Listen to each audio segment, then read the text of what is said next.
B'Siyata Dishmaya, Masechet Rechim, Daf Chav Gimel, nous commençons à la première ligne. La Mishnah nous enseigne à Magdish Nechasav, un homme offre tous ses biens au Beth Amikdash.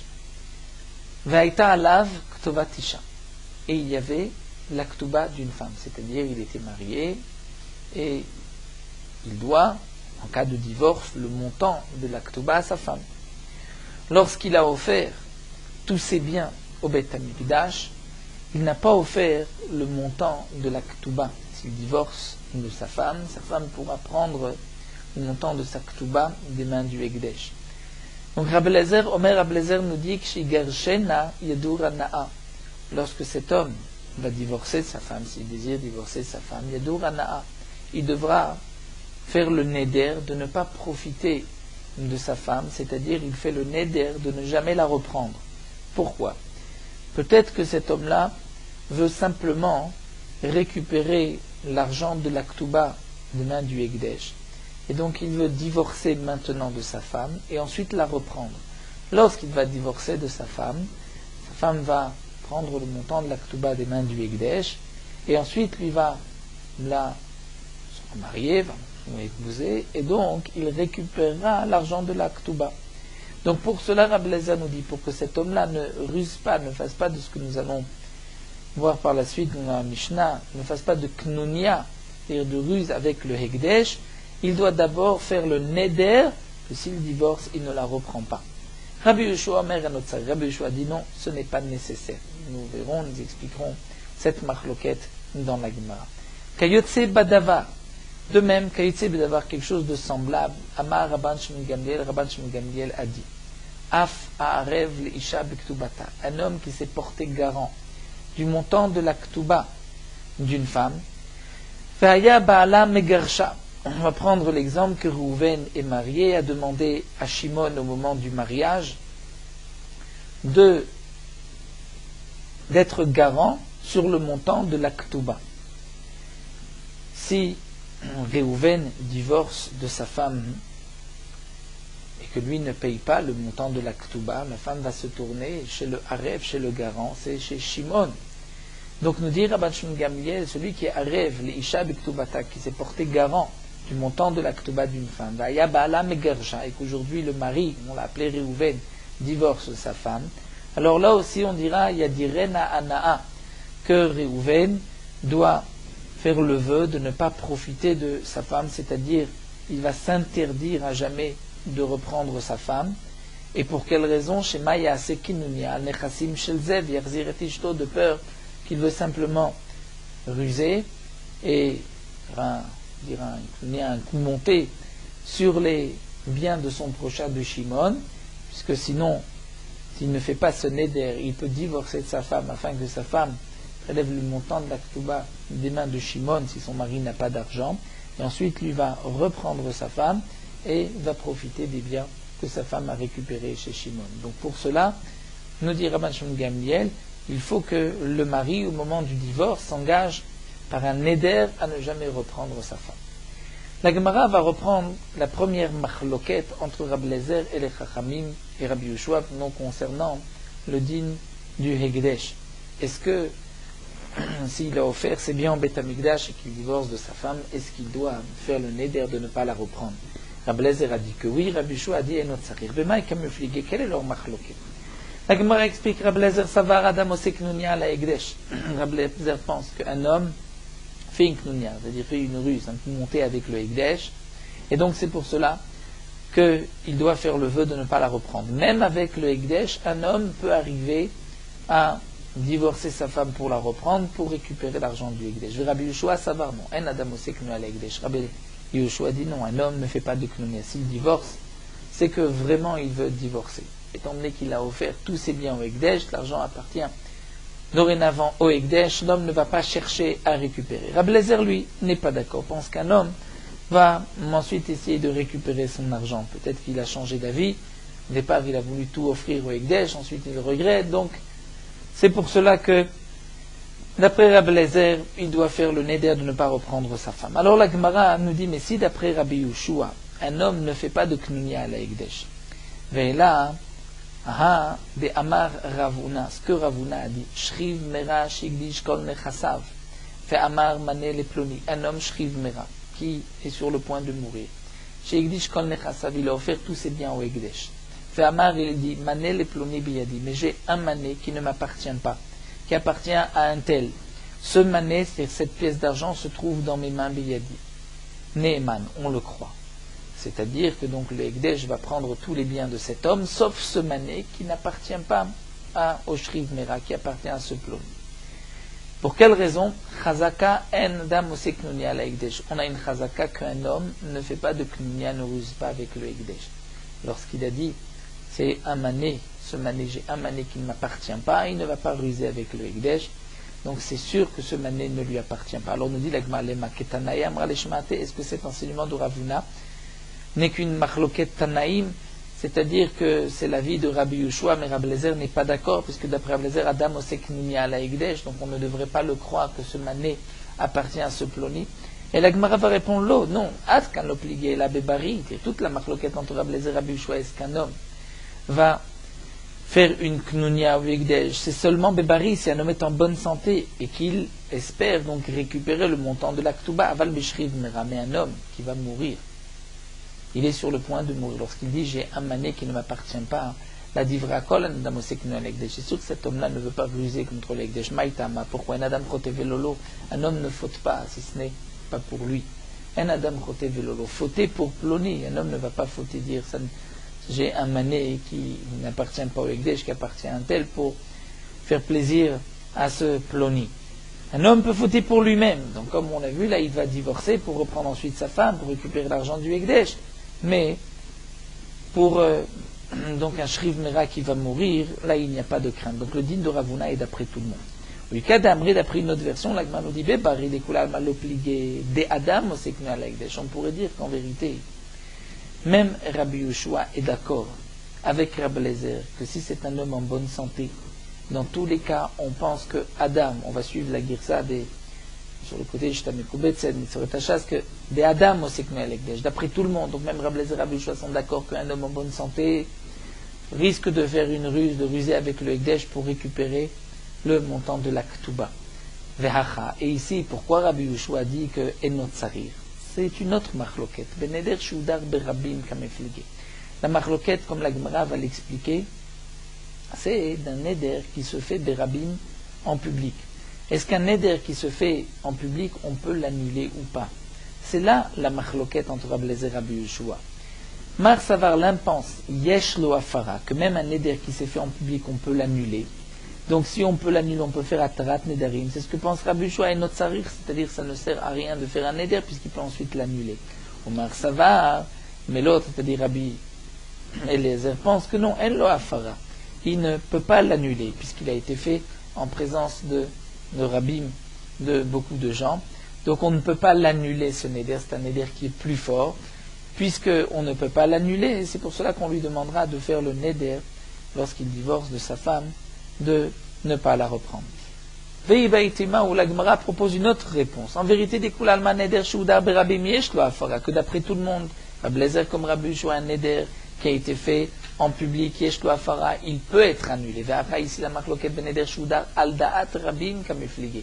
Non pas un neder qui a été fait en présence d'un tzibour de beaucoup de gens, mais un neder qui a été fait al da'at rabim, c'est-à-dire al da'at du beddin. Et on dit à cet homme-là, tu fais le neder, mais pas sur ta pensée, mais sur notre pensée. C'est comme si c'était, tu t'engages sur da'at rabim. Et donc tu ne peux pas ensuite annuler ce neder puisqu'il a été fait sur la pensée des autres. Et c'est là que Rabbi Yehoshua pense que même dans ce cas-là, on peut faire le neder, on peut annuler le neder. C'est pour cela que Rabbi Yehoshua dit Enot Sarir. C'est-à-dire Enot Sarir, ce n'est pas la peine, puisque ça ne servira à rien de toute manière de faire un neder, puisqu'il peut ensuite l'annuler. Alors la Gemara reprend Velaha, de Amaramimar neder Shuda berabim yesh lo afara al dat rabim en lo afara. Si c'est ainsi, ce qu'a dit Amima, qu'un neder qui a été prononcé en public, on peut l'annuler, mais al dat rabim, si on a partagé, on a dit c'est sur le da'at, sur la pensée du rabbim, là on ne peut pas l'annuler. Les maketanaï, ce serait donc une makloketanaï, puisque d'après Rabbi Yehoshua on peut l'annuler.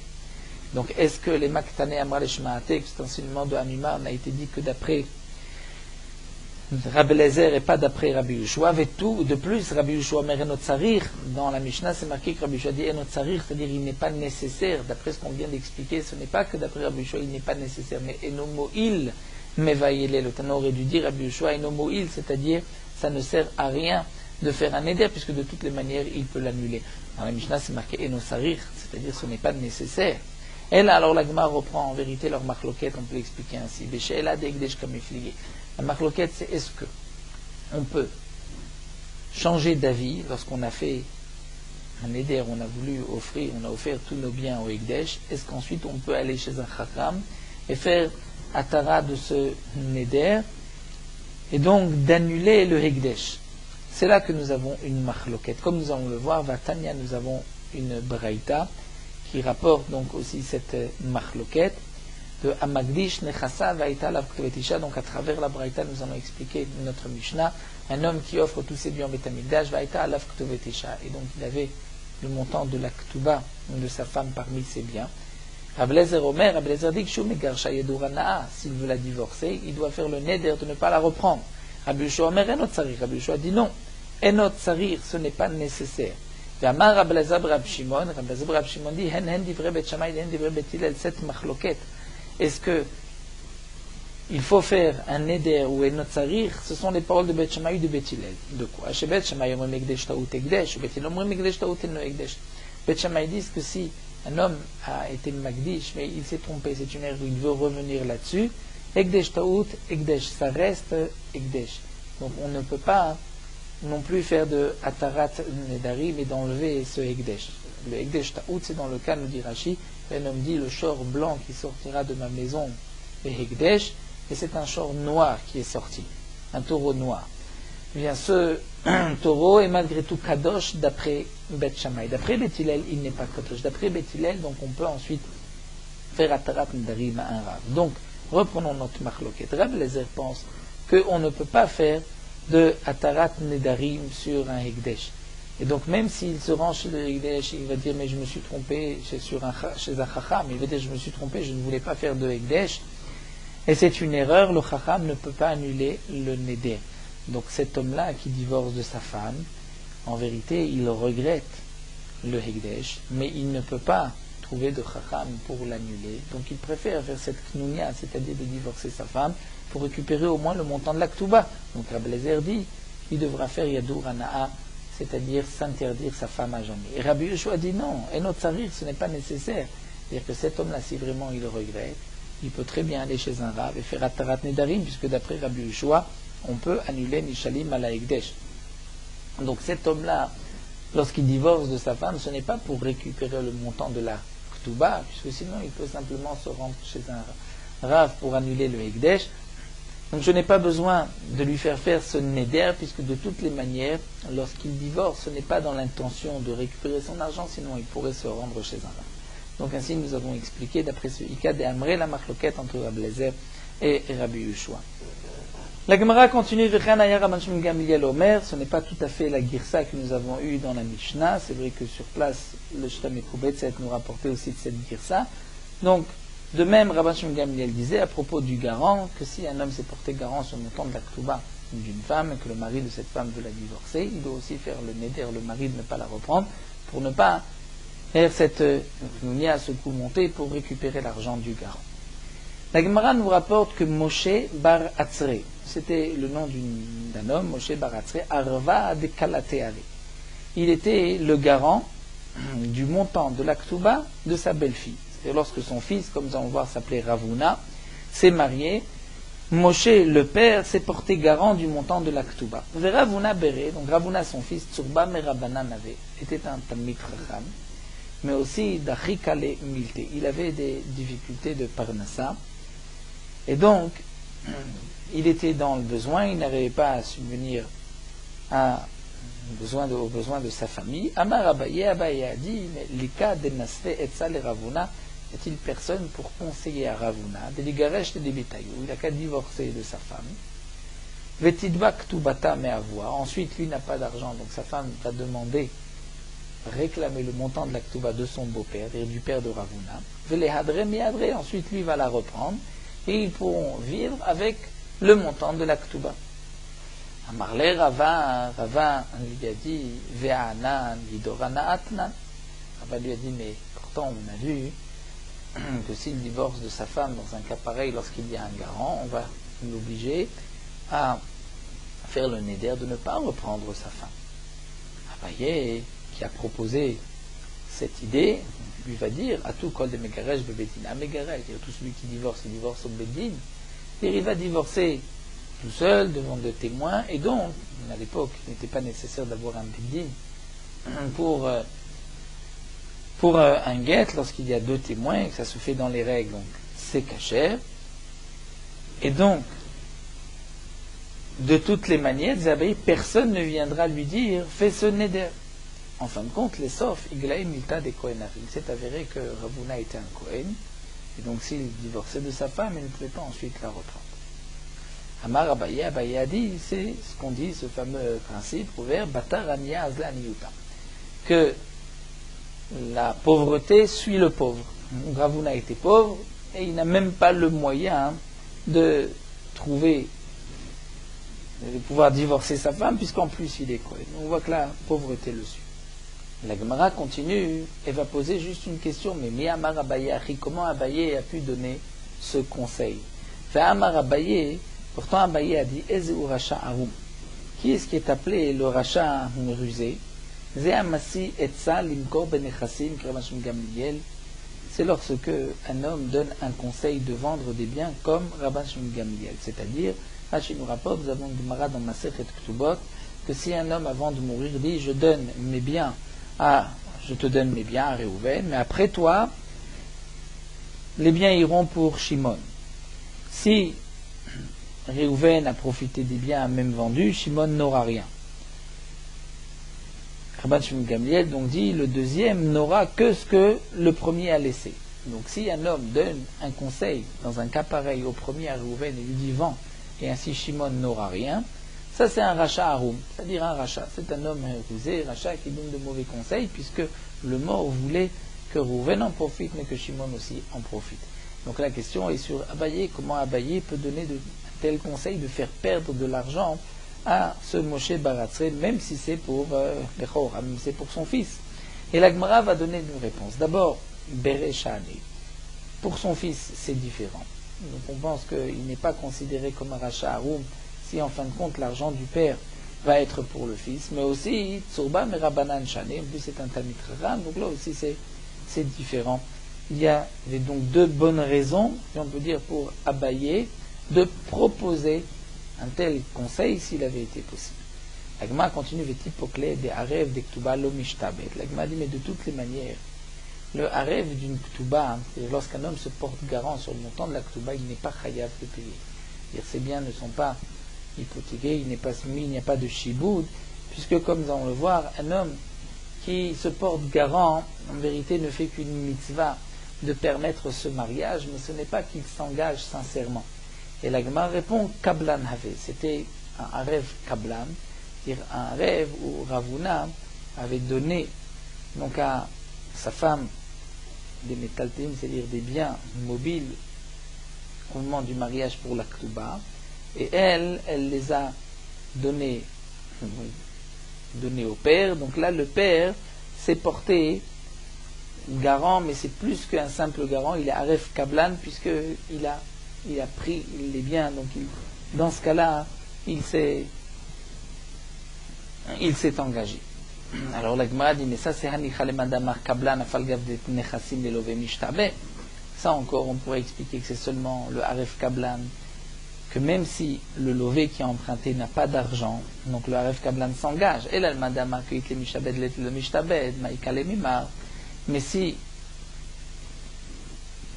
on pense comme celui qui dit que lorsque le lové n'a pas de terrain, le Aref Kablan ne s'engage pas. Donc c'est uniquement Itle, s'il a que Mishtabet qui s'engage, sinon l'Etle lo Mishtabet, donc Maïkalima, puisque Ravuna n'avait pas de biens. Comme on a vu que c'était juste des métaltélim qu'il a proposé à sa femme. Juste des biens mobiles. La Gemara dit, Baïtema, Ravuna avait les Vishtadouf. Il en avait, mais ensuite le terrain a été abîmé, a été inondé. Baïtema, ou bien je pourrais dire aussi que Abba, les Gabebere, Shabda, Meshabed Nafshe, qu'un père pour son fils s'engage même dans le cas où le fils n'a pas de terrain. Donc la Gemara considère que le père ici était à rêve et s'était engagé, donc les biens du père étaient soumis, étaient hypothéqués pour la Ktuba de la femme d'Itmar, comme il est rapporté, à rêve des Ktuba d'Ivrakol lo mishtabet. Si un homme s'est porté garant d'une Ktuba, il ne s'est pas engagé. Pourquoi? C'est juste une mitzvah. Et comme rajoute Rashi, de toute manière, la femme n'a rien perdu dans le mariage. Ce n'est pas qu'elle a sorti de l'argent, ce n'est pas comme un prêt. Un rêve d'un prêt s'engage le garant, puisque le malvé a sorti de l'argent. Mais la femme, elle n'a pas sorti de l'argent. Donc, le harev s'est juste engagé afin que le mariage aboutisse. Il ne s'est pas engagé. Kablan de Baal Chov divra kol mishtabet. Un kablan d'un prêt, d'après tout le monde, est mishtabet, c'est-à-dire lorsque c'est lui qui a pris l'argent qu'il a donné. Mais harev de Baal Chov et kablan de Ktuba pligué.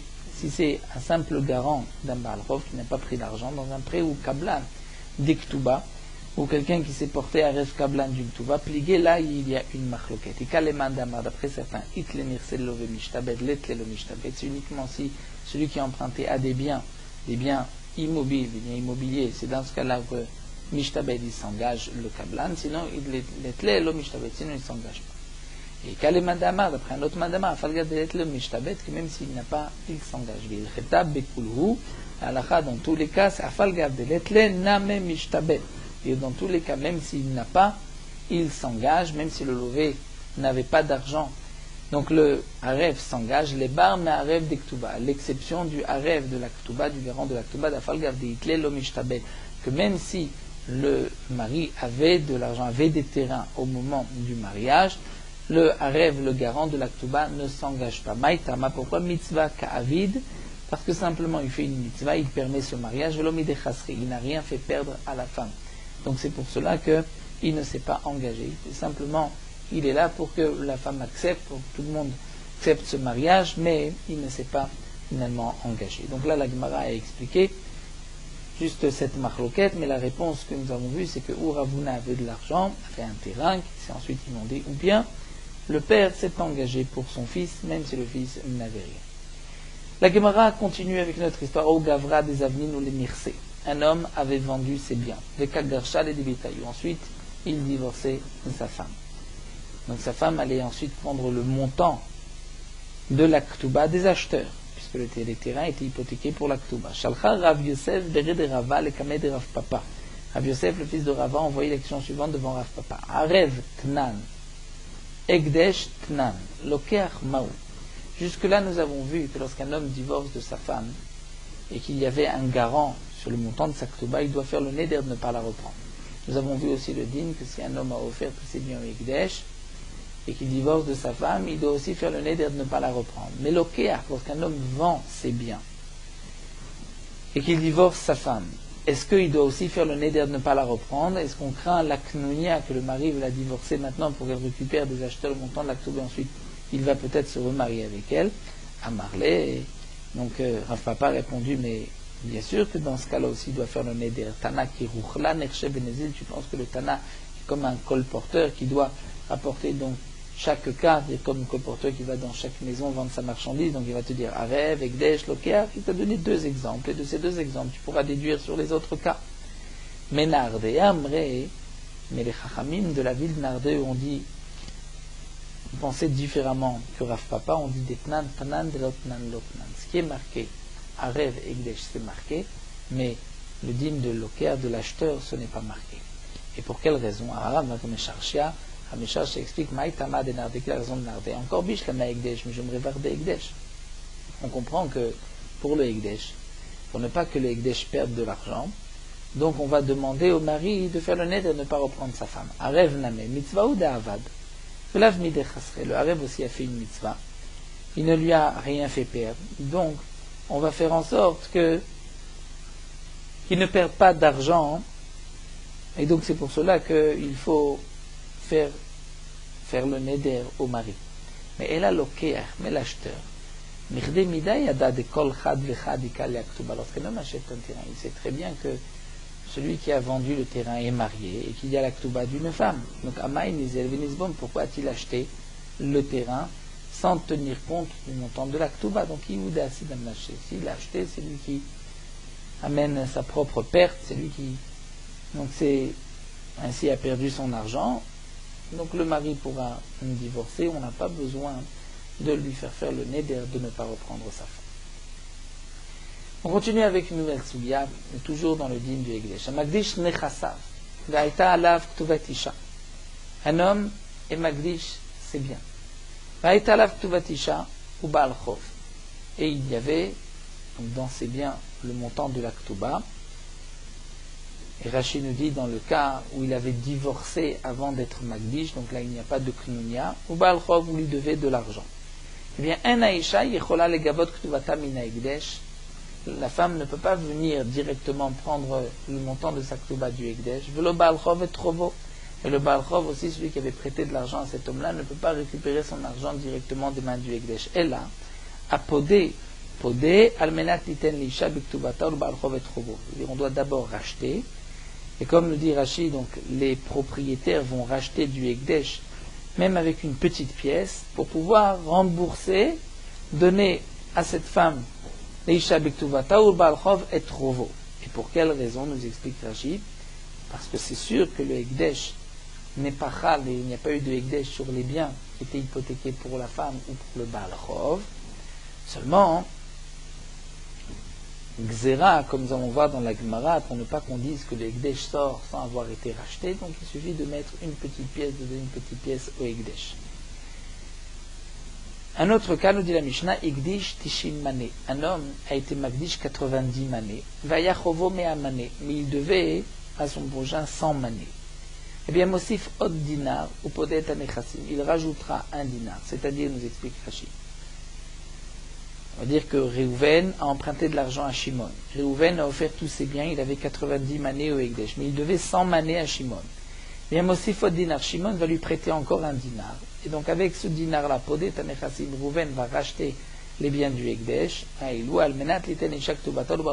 pour rembourser le montant de la Ktuba à sa femme ou au Baal Chov, puisque comme nous l'avons vu, le Ekdesh ne peut pas sortir sans rien, sans qu'on laisse une petite pièce. Alors la Gemara reprend la Malé Limara Podé. Pourquoi doit-on dire que celui qui rachète a Podé? C'est-à-dire pourquoi avons-nous besoin de faire ce pidion? C'est ainsi que Rashi explique la question de la Gemara. La femme pouvait directement prendre le montant de la Ktuba et le Baal Chov aussi, puisque un homme ne peut pas être magdish ce qui ne lui appartient pas. Les terrains sont hypothéqués pour la Ktuba de la femme, pour le Baal Chov. Et la Gemara va répondre Mishum de Rabbi Avaou, comme nous l'avons expliqué, c'est le dit de Rabbi Avaou. Dama Rabbi Avaou, shelo yemru Ekdesh yotze belo pidon, pour ne pas qu'on dise que le Ekdesh sort. Donc il y a de l'argent, un terrain qui sort des mains du Ekdesh sans avoir été racheté. Donc pour cela, on devra donner même une petite somme. Et matnitim de l'ok Rabban Shimon Gamliel, l'Agman dit notre Mishnah, ce n'est pas comme Rabban Shimon Gamliel. Pourquoi? Des Tanya Rabban Shimon Gamliel Omer imaya chovo keneged ekdesho podé, vim lav eno podé. Rabban Shimon Gamliel pense que c'est uniquement si le chov était de 100 et qu'il a offert au Ekdesh 100. C'est dans ce cas-là que le Baal Chov pourra récupérer les biens du Ekdesh. Mais si il devait 100 et qu'il a offert, tous ses biens n'étaient que 90, là on ne pourra pas racheter les 90 du Ekdesh pour les donner à cet homme-là, d'après Rabban Shimon Gamliel. Pourquoi? Parce qu'étant donné qu'il n'avait pas cet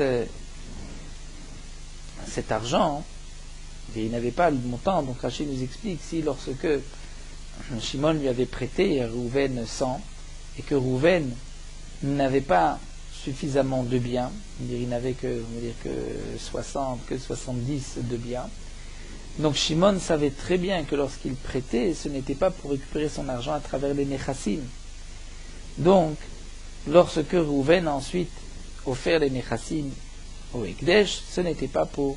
Donc Shimon, les Nechassim n'étaient pas destinés à Shimon, puisque de toute manière Shimon a prêté plus que les biens que possédait Rouven. Les Chachamim ne sont pas d'accord, comme nous avons vu dans la Mishnah, puisque dans la Mishnah c'est marqué que le Chov était de 100 et qu'il a offert 90, donc il n'avait que 90 de ses biens. Les Chachamim pensent qu'un homme, même s'il ne peut pas tout récupérer, mais lorsqu'il a prêté, s'il y avait une certaine somme chez Réhouven, lorsque Shimon a prêté, une certaine somme, équivalent des biens, une partie de la dette, c'est suffisant, Shimon a pensé à ces terrains. Jusqu'à combien Atkama jusqu'à la moitié. Si Shimon a prêté 100 et que Réhouven à ce moment-là avait un terrain de 50, Shimon pensait récupérer au moins les 50 de ce terrain. Mais s'il n'avait un terrain que 40, là Shimon n'a pas prêté en pensant à ce terrain-là. Donc si ensuite Réhouven offre ce terrain au Ekdesh, Shimon ne pourra rien reprendre. La Gemara, on continue avec une autre Mishnah. Nous avons vu dans la Mishnah, plus haut que pour Chayve Echin Mashkinim Otamanom, a dit j'offre mon RR ou le RR de telle ou telle personne, le responsable Gizbar du Ekdesh va se rendre chez lui, prendre un gage le temps qu'il rembourse sa dette, pour ne pas qu'il tarde. Et la Gemara, la Mishnah va nous expliquer, Afalpisha Amrou, bien qu'on a dit Chayve Echin Mashkinim Oto, bien qu'on a dit que lorsqu'un homme a offert un RR au Beth Amikdash, on va lui prendre un gage, mais malgré tout, on lui laisse une partie de ses biens. On lui donne Notnim Mazon Shloshim Yom, de quoi manger pendant 30 jours, Vexut, et des habits Shnem Asar Chodesh, de quoi s'habiller pendant 12 mois. On lui laisse Mita Motzaat, un lit dressé, des sandalav, et des chaussures, des sandales, Vetfilav et ses tfilin. Mais seulement l'eau, pour lui, Avalol et Ishto Banav, mais pas pour sa femme et ses enfants. Imaya Uman, si c'était un Uman, un artisan, il avait besoin de kelim et d'outils pour travailler, noten lo shne keli umanut mikol min umin, de toutes sortes qu'il a besoin, on lui laisse 2 kelim. Un exemple, Kharash, un homme qui est Kharash, c'est-à-dire il est menuisier, notnim lo, on lui laisse shne metzaadim ou shne megirot, 2 doloirs, nous dit Rashi, ou shne megirot et 2 si. Donc on lui laisse 2 outils de chaque sorte d'outil qu'il a besoin. Rablezer Omer, Rablezer dit, Imaya Ikar, s'il était Ikar, c'est-à-dire agriculteur, Notenot Smado, on lui laisse, c'est-à-dire ces 2 taureaux qui vont servir pour labourer le champ. Chamar, s'il faisait des transports à Dodan, Notenlo Chamoron, on lui laisse son âne. Hayelo Minechad Merube ou Minechad Muat, s'il avait, par exemple, il avait 3 si et un seul doloir, on ne lui dit pas de vendre ce qui est méroubé, ce qu'il a beaucoup, et et de prendre minamoua de ce qu'il a peu, et on va lui dire, je donne l'exemple, on lui dit il a 3 doloirs et une scie, donc il donnera que 2 doloirs, il gardera 2 doloirs et la 3e sera au Gizbar. Donc on ne va pas dire qu'il va vendre Tameroubé l'ikar minamoat, il prendra une autre scie. Mais le Ekdesh pourra prendre ce doloir en plus. La notim loshne mini minameroubé. Il prendra donc 2 espèces minameroubé de ce qu'il avait beaucoup, c'est-à-dire de ce qu'il avait 3. Et il gardera ce qu'il a de ce qu'il a peu, c'est-à-dire une seule scie. On ne va pas dire qu'il va vendre son 3e doloir pour acheter une scie. S'il s'est arrangé jusque-là avec une seule scie, alors là on lui laissera une seule scie, on prendra le doloir qui est en plus. Nous expliquerons dans la Gemara quel est le chidouche, et à Magdish Nechasav Malim Lot Filav, un autre digne que celui qui offre tous ses biens au Beth Amikdash, on devra évaluer cette filine, il devra donner le prix de cette filine et il pourra donc racheter cette filine pour les mettre. Donc la Gemara va nous expliquer d'abord les quelques maïtama. Pour quelle raison on va lui laisser certaines choses. La Gemara dit d'Amarkra, puisque la Torah dit Veimach hu merkecha. Veimach hu merkecha, c'est-à-dire s'il est pauvre, il n'a pas suffisamment pour donner le RR. De là on apprend Veimach hu, c'est-à-dire Achaye ou merkecha, c'est-à-dire laisse-le vivre merkecha. Le hu, on est d'oresh comme yiyeh, c'est-à-dire qu'il existe, qu'il vive, donc on lui laissera de quoi vivre, même s'il n'a pas donc de quoi donner toute la somme du RR, on prendra ce qu'il a en plus, ce qu'on voit au maximum, mais on lui laissera quand même de quoi vivre pendant 30 jours de maisonnote et les habits de 12 mois. Mais on le laissera pour lui, mais pas pour sa femme et ses enfants. Maïtama, pour quelle raison? Hu merkecha velo ishto banav merkecha. La Torah dit, Vimakro hu merkecha, seulement pour lui, mais pas pour sa femme et ses enfants. Rabbi Eliezer Omer et Maïaïka noten notzmado. Rabbi Eliezer ajoute que s'il est éditeur, on lui laisse de bêtes pour labourer le champ. Verabanan, Chachamim disent non. Haneu, lav keli umanut nechassim. D'après les Chachamim, ceci n'est pas considéré comme un kli umanut, comme des outils de travail, c'est des biens. Ayalo minerad, donc nous avons vu dans la Mishnah que s'il avait, on prend le cas de Rachid, 3 doloirs et une seule scie, le Ekdesh prendra un doloir. On ne dira pas qu'on va vendre ce doigt pour prendre une autre scie. Elle m'a dit pshita, c'est évident. C'est évident. De la même manière que jusqu'à aujourd'hui il se suffisait d'une seule scie. Donc maintenant aussi il va se suffire d'une seule scie. La Gemara dit non, Maud était mal, j'aurais pu croire. Adaïdna, jusqu'à aujourd'hui, quand il avait 3 doloirs, donc il pouvait, avec mouchlélé, il pouvait prêter un doloir et en contrepartie on lui prêtait une scie. Donc il avait 2 scies. Mais acheta de l'éca des machilés. Et là, mais maintenant, si on lui prend un doloir en plus, donc il en a besoin de 2, il ne pourra pas emprunter une autre scie. Donc j'aurais pu croire qu'on lui laisse pour qu'il puisse emprunter ou acheter une scie. Donc Kamashmalan que non, on va dire il s'est suffi jusque-là d'une seule scie. Donc on lui prend le doloir qui est en plus. Amagdish et nechasav malum tfilin. On va continuer encore jusqu'à la fin du Pérec, puisque c'est un seul sujet. Donc celui qui a offert ses biens, on va évaluer cette tfilin. Et il va les racheter. L'Agma nous dit qu'à Aougavra, il y avait un homme des Avnin ou les Mircé qui avait vendu ses biens. Tel est Kamed et Ravimar, il s'est présenté devant Ravimar. Ravimar leur a dit, puisqu'il a vendu tous ses biens, Slekou et Tfilin, on va lui enlever aussi cette tfilin. Il doit, s'il veut récupérer cette tfilin, donner à son prochain le montant des tfilin, puisqu'il a vendu tous ses biens. C'est même les tfilin. Maïka Mashman demande l'Agma, quel est le chidush? Matnetini, c'est notre Mishnah. Magdish nechasav, mal filas. Et si un homme a offert tous ses biens en Beth Amikdash, on doit évaluer ces tfilin. Les tfilin font partie de tous ses biens. L'Agma répond, Maod et Tema, j'aurais pu penser à Tam ou des Sava mitzvah ka'avidna. Là-bas, à Tam ou des Sava, il pense que mitzvah ka'avidna. C'est-à-dire, lorsqu'un homme offre au Ekdesh, il pense qu'il accomplit une mitzvah. Donc lorsqu'il a offert ses biens, il a offert tous ses biens, même les tfilin. Aval inyan zvouné, mais lorsqu'un homme vend ses biens, mitzvah degufelo zavinini, je veux dire qu'une mitzvah, pour lui, de son corps, les tfilin, un homme ne vend pas. Et donc, il n'a peut-être pas besoin de racheter cette tfilin qu'à mashmalan, il doit aussi racheter parce qu'il a vendu cette tfilin. On continue avec une dernière Mishnah, Echad HaMakdish Nechasav, aussi bien celui qui a offert ses biens au Beth Amikdash, Echad HaMarich Atzmo, celui qui a dit, je vais offrir mon erech, ma valeur. Lorsqu'on va donner au Beth Amikdash ses biens, ou lorsqu'il devra payer le erech, en lo beksut ishto velo beksut panav. On ne pourra pas prendre ni des habits de sa femme, ni des habits de ses enfants, velo betseva shetzava lishma, ni de la peinture qu'il a préparée pour eux. Velo besandalim chadashim shelakon lishma, ni de chaussures, de sandales nouvelles qu'il a achetées pour sa femme ou ses enfants. Et afalpi she'amru avadim nimkarim beksutam lishvar, bien qu'on a dit qu'un esclave est vendu avec son habit, l'ishvar, pour qu'ainsi il prenne de la valeur. She'im tilakach loksut beshloshim dinar meshubach mané, puisqu'on dit qu'un esclave, si tu lui achètes un habit de 30 dinars, tout d'un coup, il vaut mané, il vaut 100. Vechen para, de même une vache. Im mamtinim otal itli, si on attend le jour du chouk du marché, on la vendra plus cher. Meshubachati. Vechen marigalit, de même une pierre précieuse. Imalim otal ekrar, si on va la monter dans la grande ville. Meshubachati, on pourra la vendre plus cher. Malgré tout, en la ekdesh elan mekumo veshato. Le ekdesh ne pourra prendre que l'esclave ou la vache en fonction du montant, de la valeur que cette vache ou cette perle vaut maintenant. C'est-à-dire, nous explique Rashi, un homme qui a offert sa valeur au Beth Amikdash, et s'il n'a pas les moyens de payer 50, comme c'est marqué dans la Torah, il payera moins.